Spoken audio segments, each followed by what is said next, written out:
There's so many times I have people come in and they've been scared to take that step forward to improve their health because in their mind, they've blown it up to something that's so complicated that they could have never accomplished it in the first place. And the first thing I have to explain is that this can be very, very simple.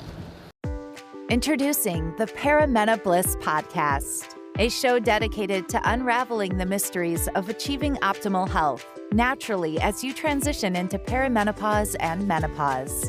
Get ready to join your host, Dr. Seth Yates, an experienced naturopathic doctor, acupuncturist, and kinesiologist, as he shares his wealth of knowledge acquired from over 40,000 patient visits and 15 years in working with perimenopausal females. Welcome to the Paramena Bliss Podcast. Hey, this is Doc Yates. Welcome to the Paramena Bliss Podcast, brought to you by perimenobliss.com, ablehealth.us.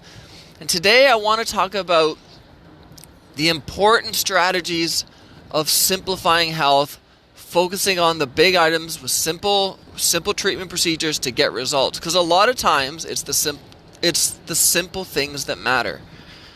In fact, before this was called the Paramena Bliss Podcast, I had run it and it was called Simply Health, because the main goal was to just kind of dispel all these myths that, especially from the natural health perspective, a lot of practitioners have a tendency to really complicate things that don't need to be complicated.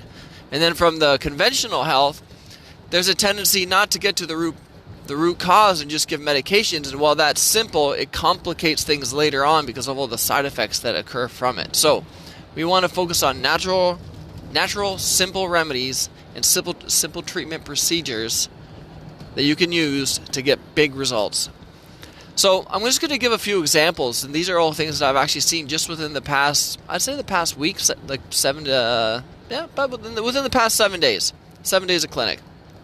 So number one, something simple that you can work on, especially in perimenopause. And I know you know that I was going to get into this, but it's hormones.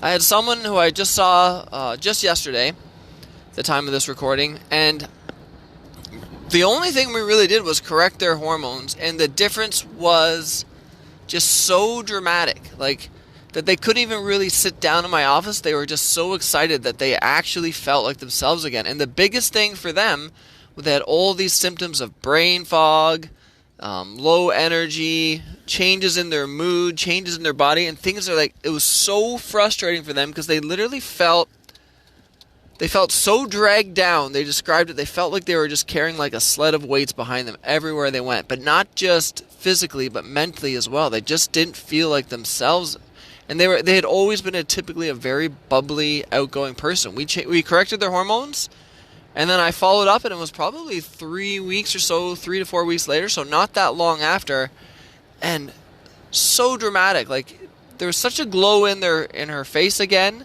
and such a bounce in her step that she couldn't even contain herself, which for me has honestly got to be one of the most rewarding things of my job. It's the reason I love my job, because when you get to see these dramatic changes by using just simple things when everyone else had missed it, it's pretty rewarding. Okay, the second one, I saw this client actually yesterday earlier in the day.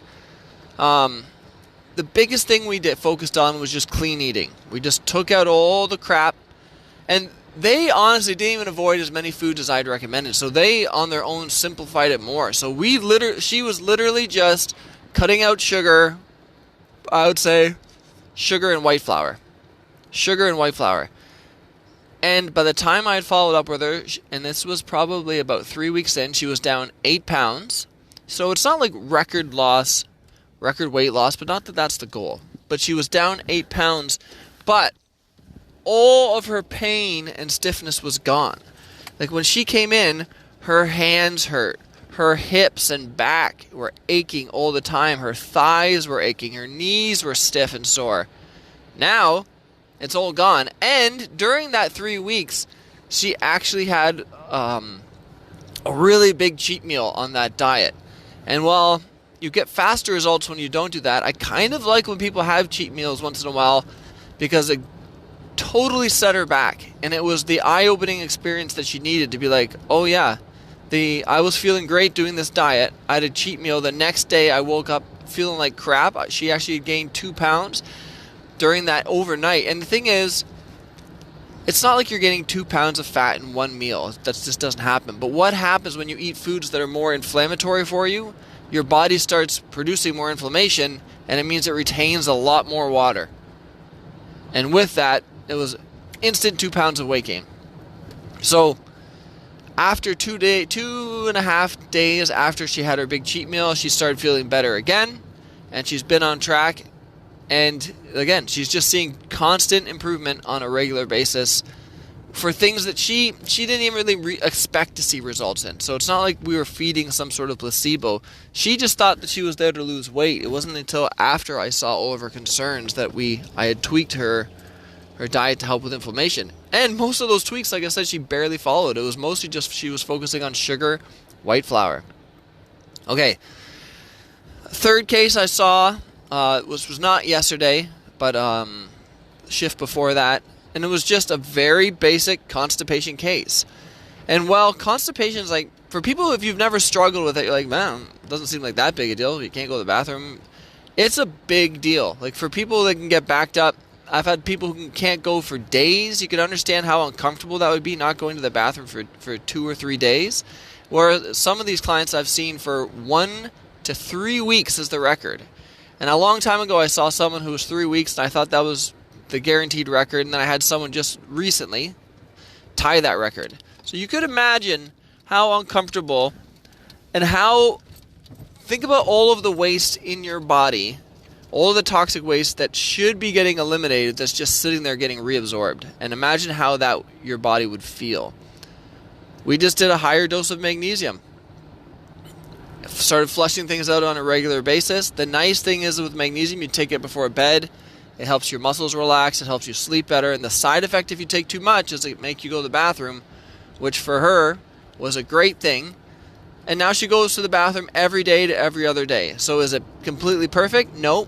But is it 3 or 4 days?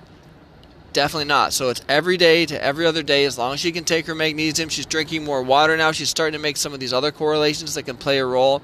Because basically the only thing she was told was like, take Metamucil, take Metamucil. You need more fiber, take Metamucil. And she had been doing that forever with no results.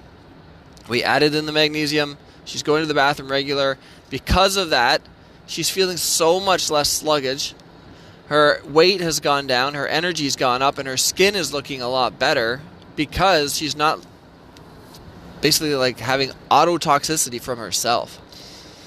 Okay, the fourth thing, and this one is huge. This is one thing that affects everything, and that's sleep.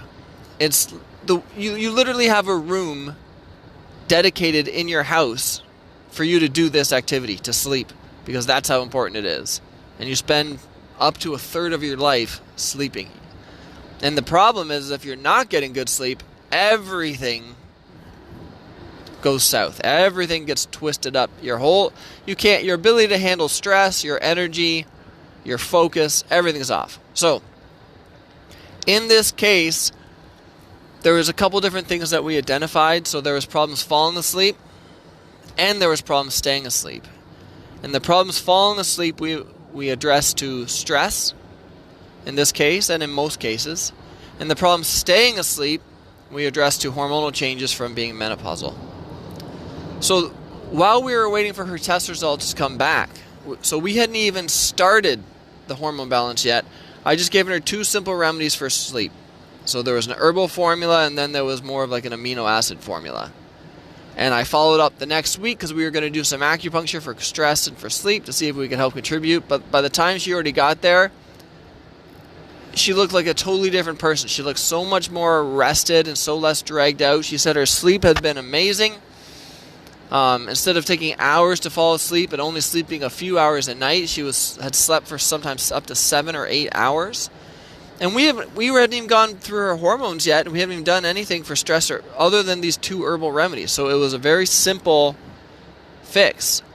And in doing that simple fix, because we were using natural remedies and we weren't using sleeping pills, she wasn't feeling groggy the next day. She wasn't feeling like she was still kind of in like a haze because she was drugged out from sleeping pills. these natural remedies, they don't have that type of like extended half-life. So it's like you fall asleep, you can stay asleep, but by the time you wake up in the morning, you're good to go. And this can include things like California poppy. I use that a lot. I use a lot of hops extract, a lot of linden extract. And then combined with some of these amino acids, it made a huge difference. So these are just a few examples of some simple things. Because here's the thing. There's so many times when people are like, I just couldn't do it. I just could not. For them, in their mind, it's not worth the effort of change. It's more painful to change than it is to keep struggling with what they're struggling with. And what I'm trying to get across to you is that the pain of change does not have to be that hard. Sometimes you just have to find out or get some assistance to identify what are the simple things that you are missing so that you can get the big results that you need. I hope this was helpful. This is Doc Yates signing off. Thank you for tuning in to the Perimenobliss podcast. Don't forget to hit the subscribe button and visit perimenobliss.com for more valuable information on how you can thrive during your transition through perimenopause. Join our community of like-minded women who are dedicated to achieving optimal health naturally, and stay up to date with the latest tips, tricks, and advice from Dr. Seth Yates. And we'll catch you on the next episode of the Perimenobliss podcast.